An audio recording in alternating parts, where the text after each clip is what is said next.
দুই নম্বর, আলাইন মিশন কখনোই এতিমদের টাকা বা এতিমদের মাল ভক্ষণ করে না। কারণ আলাইন মিশন সবসময় একটা নীতির ওপরে বেষ্টন করে চলে, তাতে কি তাদের আলাইন মিশন সবসময় গরিবের জন্য এবং গরিবের হিতে কাজ করবে।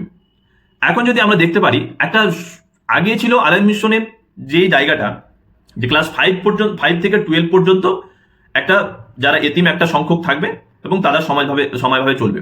এখন বর্তমানে যে জায়গাটা আলাইন মিশন তৈরি করেছে সেটা হচ্ছে শান্তির নীড় নামে একটা নিজস্ব শিক্ষা প্রতিষ্ঠান বা বলতে পারেন ভবন তৈরি করেছে, যেখানে এতিম বাচ্চারা যারা 1, 2, 3, 4, 5 পর্যন্ত তাদেরকে সেখানে মায়ের ভালোবাসায় বা বাড়ির যত্নে তাকে সেখানে আদর যত্ন করে তার যে জায়গাটা বা যে জায়গাটা তার খালি খালি মনে হয় সেই জায়গাটা পূরণ করার চেষ্টা করে।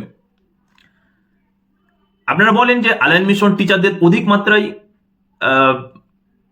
পরিশ্রম দিতে বা পরিষেবা দিতে বাধ্য করে। আলাইন মিশনের সাথে যারা যুক্ত তারা হচ্ছে গিয়ে আলামিন পরিবারের সদস্য, এমন নয় যে তিনারা বাইরে পার্ট অফ দ্য পার্ট, তারা পার্ট অফ দ্য আলামিন। তাহলে আপনি যদি ভাবেন, আপনাকে আমি যদি বলি আপনি পরিবারের একজন মাথা বা আপনি পরিবারের একজন কর্তা, তাহলে আপনার কি কাজ হবে শুধুমাত্র 8 ঘন্টা ডিউটি করা? অবশ্যই নয়। আপনি চাইবেন আপনার পরিবারকে কিভাবে আরো এগিয়ে নিয়ে যাওয়া, আপনি চাইবেন আপনার পরিবারকে আরো কিভাবে সচ্ছল করা, আপনি চাইবেন আরো পরিবারকে কিভাবে প্রোগ্রেস করা। তাহলে আপনি এই কথাটা কিভাবে বলছেন যে আলাইন মিশন শুধুমাত্র শিক্ষকদেরকে বাধ্য করছে অধিক মাত্রায় পরিষেবা? তারা তো আলাইন মিশন এমপ্লয় নয়, তারা আলাইন মিশনের পার্ট, তারা আলাইন মিশনের সদস্য। তাহলে তারা সবসময় সদস্য থাকেন যে না, আলাইন মিশন আরো এগিয়ে যাক, ছাত্ররা আরো এগিয়ে যাক, আমাদের সমাজে আরো একটা রেভলিউশন ঘটুক। তাহলে এই যে এই পরিষেবা আপনি যে এই প্রশ্নগুলো তুলছেন, তাহলে কিসের বেশিসে তুলছেন? আপনাকে এটা উত্তর দিতে হবে। 2 নম্বর, আপনি নিজের পরিচয় দিয়েছেন যে আপনি সংখ্যালঘুদের সাংবাদিক, আপনি সংখ্যালঘুদের উন্নয়নে কাজ করছেন বা আলাইন মিশন যে জায়গাটা চেপে রেখে দিয়েছে সেটা এক্সপ্লোর করার চেষ্টা করছেন। তাহলে আপনাকে আমি আপনাকে কয়েকটা প্রশ্ন করি, আপনি উত্তর দেবেন। আলাইন যখন মুসলিম সমাজের সংরক্ষণ নিয়ে বা পিছিয়ে পড়া সমাজের সংরক্ষণ নিয়ে আইন প্রণয়ন হলো বা বদলে গেল, ওবিসি এ ওবিসি বি হয়ে গেল, তাহলে আপনার সেই সময় কেন কথা হলো না? আপনার প্রশাসনকে সেই সময় আপনি কেন প্রশ্ন করলেন না যে এই জায়গাটা কেন হলো? আপনি কেন প্রশ্ন করলেন না যে আমরা মুসলিম সমাজ, আমাদের জন্য কি রাজনৈতিকভাবে সুবিধা রয়েছে, আমাদের জন্য কি রাজনৈতিক অ্যাডভান্টেজ রয়েছে, আমরা আমাদের কর্মক্ষেত্রে কি কি সুবিধা রয়েছে, আমরা কি কি প্রিভিলেজ পেতে পারি? আপনি এই প্রশ্নগুলো কেন করেননি? 2 নম্বর, আপনি কেন কোনো রকম ভাবে প্রশাসনকে প্রশ্ন করছেন না যে আমাদের ছেলেরা যে এত এডুকেটেড, যারা প্লেন গ্রাজুয়েশন করছে এবং যারা জেনারেল লাইনে পড়াশোনা করছে, তারা যে এত গ্রাজুয়েশন কমপ্লিট করে MA BEd করে বসে আছে, তাদের কেন কোনো রকম ভাবে শিক্ষার কোনো রকম ভাবে চাকরির ব্যবস্থা নেই, কোনো রকম জব ভ্যাকেন্সি নেই, কোনো রকম রিক্রুটমেন্ট নেই? আরেকটা প্রশ্ন যেটা সব থেকে বেশি উঠছে সেটা হচ্ছে গিয়ে আলাইন মিশন শুধুমাত্র 10 জনকে অ্যাটেনশন দেই। আমরা যদি অ্যাডভান্স শিক্ষা ব্যবস্থাকে দেখি বা অ্যাডভান্স যে কান্ট্রিগুলো ডেভেলপড হয়ে গেছে তাদের শিক্ষা ব্যবস্থাটাকে যদি আমরা যদি দেখি, তাহলে আমরা বুঝতে পারবো সেখানেও শ্রেণীবিন্যাস বা ক্লাসিফিকেশনের একটা মিডিয়াম আছে। কারণ আমাদের মেধা প্রত্যেকের একই রকম নয়, বা আমাদের ক্যাপাসিটি ক্রেডিবিলিটি একই রকম নয়, কারো কম, কারো বেশি, কারো অনেক বেশি। তাহলে আপনাকে একটা জিনিস ভাবতে হবে যে আমি সাপোজ এই জিনিসটার উপরে যদি আমি এত সব কিছু ওয়েট দিয়ে দিই, সেটা নিমেষেই নিশ্চিহ্ন হয়ে যাবে, সে থামতে পারবে না বা সে টলারেট করতে পারবে না। সেই ক্ষেত্রে আলাইন মিশনে যে মুখ্য ভূমিকা পালন করে, যে যারা শুধুমাত্র যাদেরকে শুধু একটু অল্প পরিষেবা বা একটু দেখিয়ে গাইড করলেই আর তারা অনেক এগিয়ে যাচ্ছে, তাদেরকে একটা ভিন্নভাবে পরিষেবা দেওয়া হয়। 2 নম্বর ক্ষেত্রে যারা দেখছেন না, তাদেরকে অনেক মাত্রায় বা অনেক গাইড দরকার, তাদেরকে আরেকটা ভাবে করা হয় যেন তারা তাদের সাথে কম্পিট করতে পারে। এবং যারা সর্বস্তরে থাকে তাদেরকে ভিন্নভাবে কোচিং সিস্টেম করা হয়। তাদেরকে আবার পরীক্ষার মাধ্যমে, মূল্যায়নের মাধ্যমে তাদেরকে আবার যে জায়গাগুলো ঘাটতি থাকে সেই জায়গাগুলো ঘাটতি পূরণ করার চেষ্টা করা হয়। আপনারা এই জিনিসটাকে শুধুমাত্র আলাইন মিশনকে অ্যাটাক করতে হবে বলেই আমরা প্রশ্নটা ছুড়ে দিলাম যে আলাইন মিশন 10 জনকেই শুধুমাত্র অ্যাটেনশন দেয়। এই জিনিসটা পুরোপুরিভাবে ভিত্তিহীন। কারণ আলাইন মিশন আইডেন্টিফাই করে, আলাইন মিশন ক্লাসিফিকেশন করে যে কাদেরকে অধিক মাত্রায় পরিষেবা দিতে হবে, তাদেরকে যারা পিছিয়ে পড়ে গেছে তাদেরকে সামনে নিয়ে আসার জন্য এই সিস্টেমগুলো করা হয়। কেউ আবার লিখছেন যে আলাইন মিশন শুধুমাত্র নবীর নাম নিয়ে নর্তকী বা ইসলাম বিদ্বেষী তৈরি করছে। ওকে, ফাইন। আমি একটা যদি আপনাকে বলি, আলাইন মিশন থেকে যারা বেরিয়েছে তারা বা যারা মুসলিম সমাজের বা যারা এই প্রশ্নগুলো করছেন, তাদেরকেও আমি বলি যে আপনারা যখন কলেজে পড়েন, যে কলেজে ফেস্ট প্রোগ্রাম হয়, আপনি সেই সময় কোন লাইনে দাঁড়িয়ে থাকেন? আমি যদি পর্যবেক্ষণ করে দেখি আপনি সেই প্রথম লাইনে আছেন। তখন আপনি ইসলাম বিদেশি হন না, তখন আপনি ইসলাম শুভাকাঙ্ক্ষী হয়ে যান। আপনি কনসার্টে যান, হ্যাঁ, সেসব নিয়ে তখন আর কোনো ব্যাপার নেই, আপনার দ্বিধাচারিতা থাকেই না, কারণ তখন আপনি অ্যাপার্ট অফ দ্য ইসলাম। আপনার যখন কনসার্ট হচ্ছে বা কোনো রকম ভালগার শো হচ্ছে, আপনি সেই সময় আপনার কোনো রকম ভাবে নৈতিকতা বা আপনার ওই বুদ্ধিজীবী মনুষ্যত্বা জেগে উঠছে না, কারণ আপনি তখন তো শুধুমাত্র একটা সমাজ বা একটা শিক্ষা প্রতিষ্ঠানকে অ্যাটাক করার জন্য করবেন না। তখন আপনি আপনার যে জায়গাটা, আপনি যে জায়গাটায় আছেন বা আপনি নিজেকে যে জায়গাটায় পরিচয় দিচ্ছেন যে আমি সমাজের বুদ্ধিজীবী, সেই জায়গাটা তখন আপনার থাকবে না, কারণ তখন আপনি মৃত হয়ে গেছেন, আপনার সহমর্মিতা মৃত হয়ে গেছে, আপনার এথিক্স মরে গেছে, আপনি কি বলবো, আপনার মানবিকতা মরে গেছে, আপনার সহিষ্ণুতা মরে গেছে, সব আপনি মৃত, পুরোপুরি মৃত। আপনি বাঁচার চেষ্টা করছেন না, আপনাকে অ্যাটাক করতে হবে শুধুমাত্র আলামিনকে এবং এমরুল ইসলাম সাহেবকে।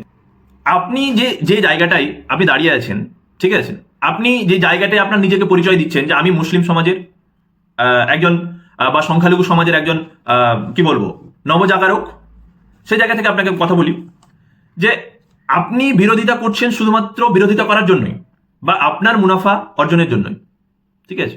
এখানে আপনি শুধুমাত্র প্রোপাগান্ডা ছড়াচ্ছেন, নাথিং এলস, আর কিছু নয়। আপনাকে আমি একটা সহজ জিনিস বোঝাই, যদি আমরা গণিত বিশ্লেষণ করি, তাহলে 1+1 হয় 2। আমরা যদি কূটনৈতিক দিকে দেখতে যাই, তাহলে 1 অলওয়েজ রিভার্স, ঠিক আছে, এ ওর অপোজিটে। থার্ড ওয়ান, আমরা যদি রাজনৈতিকে বিশ্লেষণ করতে যাই, তাহলে 1/1 সবসময় হয়, কারণ একে অপরকে বিভাজন করতে হবে। আপনি যদি সত্যিকারই মুসলিম সমাজ বা সংখ্যালঘু সমাজকে নিয়ে কথা বলতে চান বা উন্নয়ন করতে চান বা জিনিসটাকে মুসলিম সমাজের হিতে ভাবতে চান, তাহলে এগিয়ে আসুন না, আপনি একটা ডেট ফিক্সড করুন, আমরা সবাই যাব, আপনার সাংবাদিক থাকবে, কথা বলুন না, প্রশ্ন করুন না, উত্তর দেবে, অসুবিধা কি আছে? আমরা তো অ্যাকাউন্টেবল আপনার উত্তর দেওয়ার জন্য। যারা আলাইন মিশনের বাইরে চলে গেছেন বা আলাইন মিশনে বিগত দিনে কাজ করতেন, তারা আলাইন মিশনকে নিয়ে আজ বহু রকম মন্তব্য করছেন। আমি যে জিনিসটা সব থেকে বেশি ক্লিয়ার, সেটা হচ্ছে যে ফার্স্ট অফ অল, আপনি আলাইন মিশনের কাছে কিছু চেয়েছিলেন বা এমরুল ইসলামে কিছু চেয়েছিলেন, সেটা মিশনের স্বার্থে হয়নি, তিনি মানা করে দিয়েছেন বা তিনি বারণ করে দিয়েছেন। আপনার মনক্ষুণ্ণ হয়েছে, আপনি আলাইন মিশনকে লিখতে শুরু করেছেন। Don't do that. আপনি একটা জিনিস ভাববেন যে আপনার লেখা আজ মানুষকে গুমরা করছেন। কারণ যারা আজ এই সামাজিক পোস্টগুলো বা এই সামাজিক লেখাগুলো আজ দেখছে, তাদের মধ্যে একটা সত্যি একটা কনফিউশন তৈরি হচ্ছে যে সত্যি কি আমাদের স্বপ্ন বলে আর কিছু নেই। আমাকে বহুজন মেসেজ করছে যে বা কল করছে যে আলাইন মিশন সত্যি এই জায়গায় দাঁড়িয়ে গেছে। আমরা সমাজকে, আমাদের এই যে উন্নতিটাকে, এটাকে শুধুমাত্র একটা প্রোপাগান্ডা দিয়ে ভাঙানো হচ্ছে, কারণ আমরা আজ অনেক এগিয়ে এসেছি, আজ আমরা অনেক উন্নতির পথে আছি। এই জিনিসটা একটা সমাজ, একটা জাতি সহ্য করতে পারছে না বা নিতে পারছে না, এই জন্য এই জায়গাটা থেকে তারা আজ প্রতিহত করার চেষ্টা করছে। এবার একটা জিনিস বলুন, আপনার ফ্যামিলিকে যদি ভাঙতে হয়, বাইরের লোক দিয়ে ভাঙানো সম্ভব নয়, আপনাকে আপনার ফ্যামিলির লোক দিয়েই ভাঙতে হবে। যুগে যুগে মুসলিম সমাজকে, সে রাজনৈতিক নেতা হোক, সে সমাজসেবা হোক, যে কেউ হোক, ধোকা দিয়ে এসছে। তাই থিঙ্ক ওয়াইজলি, আপনারা সঠিকভাবে ভাববেন কোনটা আপনার জন্য সঠিক সিদ্ধান্ত। আমি বললাম তাই জন্য আপনাকে মেনে নিতে হবে এমনটা বিষয় নয়, আলাইন মিশন বললেও আপনাকে মেনে নিতে হবে এমনটা বিষয় নয়। আপনি ভাববেন আপনার জন্য কোনটা উপকার হবে। কোনো সাংবাদিকের কথায় আসতে হবে না আপনাকে, আমার কথাতেও আপনাকে আসতে হবে না, এমরুল ইসলাম সাহেবের কথাতেও আসতে হবে না, কারো কথায় আসতে হবে। শুধুমাত্র যে মানুষ খারাপ মানুষরাই সমাজকে নষ্ট করে এমন বিষয় নয়, কখনো কখনো ভালো মানুষও তার নীরবতা দিয়ে সমাজকে নষ্ট করে দেয়। বিষয়টা হচ্ছে এমন, খারাপ মানুষ প্রকাশ্যে খারাপ কাজ করছে, সমাজ নষ্ট হচ্ছে, ঠিক আছে, বাট আপনি একজন জ্ঞানী, আপনি একজন বুদ্ধিজীবী, বাট আপনি সমাজকে সেই বার্তাটা বা সেই মেসেজটা দিতে চাচ্ছেন না যে ওই কাজটা খারাপ হচ্ছে। তাহলে মানুষ কি বুঝছে যে না, এই জিনিসগুলো উঠছে বা এই কথাগুলো উঠছে, এটা ঠিক আছে, আমরা মেনে নিই বা এটা সত্যি বলতে বিশ্বাসযোগ্য। আমাদের একটা কথা মনে পড়ছে, যখন আমরা স্টুডেন্ট সময় ছিলাম, তখন আমাদের ছিল একদিন কোড বলতে হবে লাইনে দাঁড়িয়ে, প্রেয়ার লাইনে দাঁড়িয়ে, একদিন সংবাদপত্রের শিরোনাম বলতে হবে। তো কোনো ক্ষেত্রে যেদিন আমরা সংবাদপত্রের শিরোনাম দেখতাম না বা দেখা হতো না, তখন আমাদের নাম ডাকা হতো লাইনে যে এই এসো অমুক।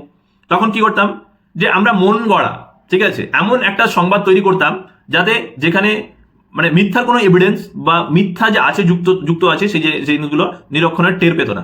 কারণ আমি যে একটা এক্সাম্পল দিই, আমরা বলে দিলাম যে অমুক জায়গায় এতজন গাড়ি ধাক্কায় মৃত হয়েছে, ঠিক আছে, এই সংবাদ বা এই যে এই আমি যে আপনাকে এই খবরটা দিলাম, এটা কিন্তু কোনোভাবেই যে মিথ্যা প্রমাণিত হবে বা এর মধ্যে মিথ্যার কোনো গুঞ্জাইশ আছে এমনটা নয়। বাট এই সংবাদপত্র বা এই জায়গাটা এই জিনিসটা আপনার সংবাদপত্রে ছাপানো হয়নি, কারণ আমি নিজের ইচ্ছা থেকে বলেছি।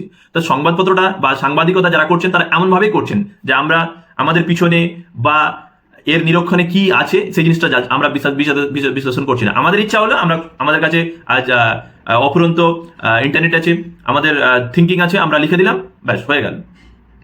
বাট আমাদেরকে যারা সাংবাদিকতা করছে বা যারা লিখছেন তাদেরকে এই জিনিসটা সবসময় ভাবতে হবে যে আমার এই লেখাটা কি ইম্প্যাক্ট ফেলছে আমার সমাজে, আমার কমিউনিটিতে কি ইম্প্যাক্ট ফেলছে, সেই জায়গাটা আপনাকে ভাবতে হবে।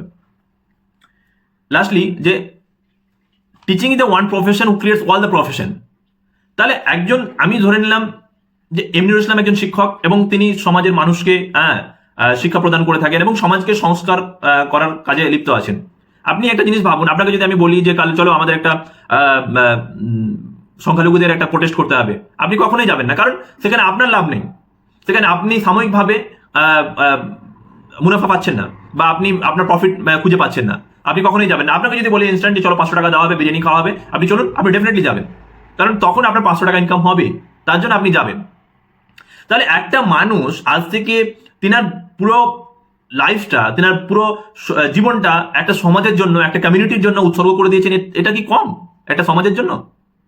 আমরা তার সাদা পাঞ্জাবিতে দাগ লাগাতে ব্যস্ত হয়ে গেছি, আমরা তাকে আজ প্রশ্নবিদ্ধ করতে ব্যস্ত হয়ে গেছি, কারণ কিছু ভুল ত্রুটি হয়েছে, হতেই পারে, এটা স্বাভাবিক।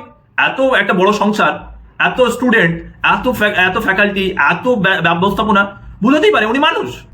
তাই বলে কি আমরা তাকে আদালতের কাঠগড়ায় দাঁড় করিয়ে দেবো? অবশ্যই নয়। আমাদের ব্যাপারটা এখন হয়ে গেছে এরকম যে আমরা দোষ করব, আমরা ভুল করছি, আমরা এটার জন্য অ্যাকাউন্টেবল নয়, বা এটার জন্য আমরা যে জবাবদেহি করবো এই জিনিসটা আমরা একবারেও নিজেকে মনে করছি না। আমার সামনে মানুষটা ভুল করছে, তাকে জবাবদেহি করতে হবে। ডেফিনেটলি অনেক নির্বাচন ঘটনা হয়েছে আলামিন মিশনে, আপনি আসুন, বসুন, কথা বলুন, শর্ট আউট করুন। তা করবেন না, কারণ আপনি তা করলে তো প্রোপাগান্ডা ফেলাতে পারবেন না, আপনি তা করলে তো আপনার যে আপনার যে মূল বাসনা আছে সেটা তো চরিতার্থ হবে না, আপনি সেটা করবেন না।